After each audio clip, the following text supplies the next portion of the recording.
Hi Internet, I'm Cecilia, and I want to talk about something I just heard about today, and that is Dan Savage's It Gets Better book. If you haven't heard about it already, Dan Savage's It Gets Better project is something that he started in September of last year following the media attention given to a rash of suicides by gay youth, coming from bullying, whether at home or at school or wherever, and essentially this project took the shape of Dan asking people to send in videos of themselves saying that it gets better, post them on YouTube, essentially spread the word that if you buck it up and wait it out, when you grow up, it's going to get better. There's no denying that what Dan Savage and his group does is admirable, but the fact is these kids are going to grow up, go to college, and leave the environments in which they were depressed or suicidal, and often these things don't get better.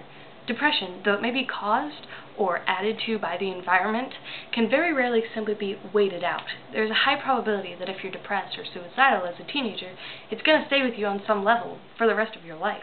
And it won't exactly help to keep being told it gets better, it gets better, it gets better by people who are blind to your circumstances, when clearly it's not getting any better. So, if I am such an expert, what do I recommend? Well, see how I anticipated that question? This book is called Hello Cruel World, 101 Alternatives to Suicide for Teens, Freaks, and Other Outlaws. It's by Kate Bornstein, and to the best of my knowledge, it was published in 2006, 2004? General era then. Why is this better than Dan Savage's It Gets Better book? Or project, for that matter? Well, where Savage presents a host of celebrities, everyone from Barack Obama to Kesha, promising you that it gets better with no telling of how or when, Kate encourages you to figure yourself out, your gender, your sexuality, everything else about you that you like or dislike or are comfortable with, and measure the bounds and freedoms of whatever circumstances you're in. And from that, Z gives you 101 ways you can better your own situation. For example, let's do a random one. Okay, because I'm pretty sure they're alphabetical. Maybe I'm wrong. But make a wish and make believe.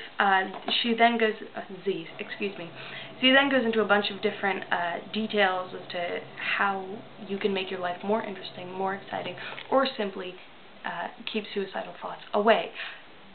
The difference between this and the It Gets Better project is that the It Gets Better project just tells you to buck it up and wait it out.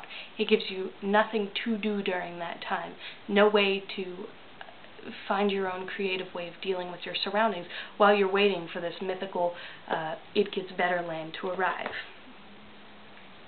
The reason why 101 Alternatives to Teens, Freaks, and Other Outlaws is so much better than Dan Savage's project is simply because not one of these 101 ways just tells you to sit there and wait it out.